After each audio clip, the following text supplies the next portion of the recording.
James was enjoying his life on the island of Sodor, but he still had a lot to learn. "You're a special mixed traffic engine," said Sir Topham Hatt. "You can pull coaches or freight cars quite easily, but you must learn by your mistakes." James knew what Sir Topham Hatt meant. He could well remember that dreadful accident on his first day.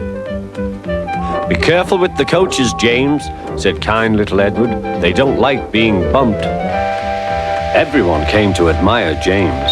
"I'm a really splendid engine," he thought, and suddenly let off steam. A shower of water fell on Sir Topham's nice new top hat. Just then the conductor blew his whistle and James thought they had better go. Go on, he puffed to Edward. Don't push, replied Edward. The coaches were grumbling too. Don't go so fast, don't go so fast. But James didn't listen.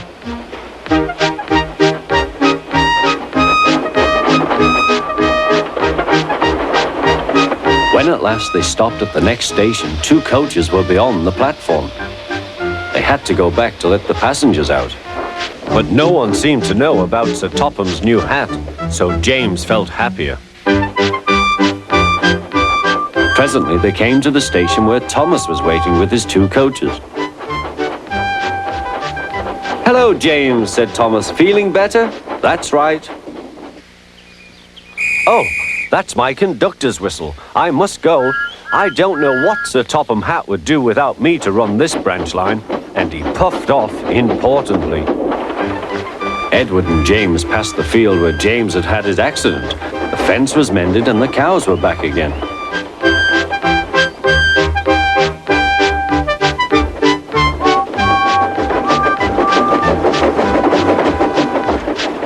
They ended their journey and rested before setting off for home.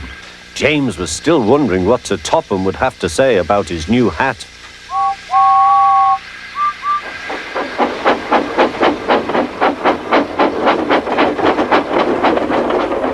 Next morning, he spoke severely to James. If you can't behave, I shall take away your red coat and have you painted blue. James didn't like that at all. He was very rough with the grumbling coaches as he brought them to the platform. Don't talk, come on, he called to them.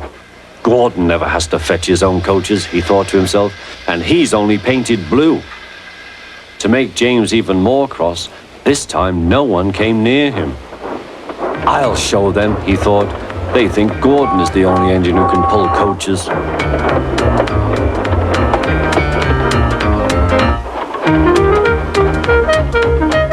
Hurry, hurry, puffed James. You're going too fast, replied the coaches.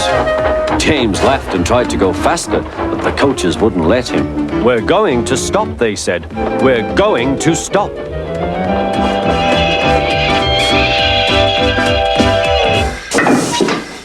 What's the matter? James asked his driver.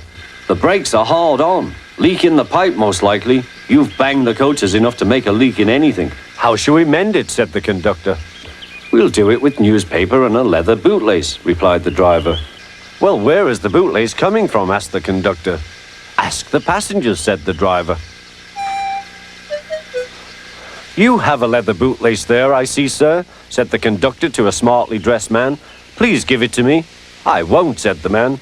Then, said the conductor, I'm afraid the train will just stop where it is. The passengers all said what a bad railway it was. Then they told the man how bad he was instead. Everyone was very cross. At last he handed his laces over. The driver tied a pad of newspaper tightly round the hole in the brake pipe, and James was able to pull the train.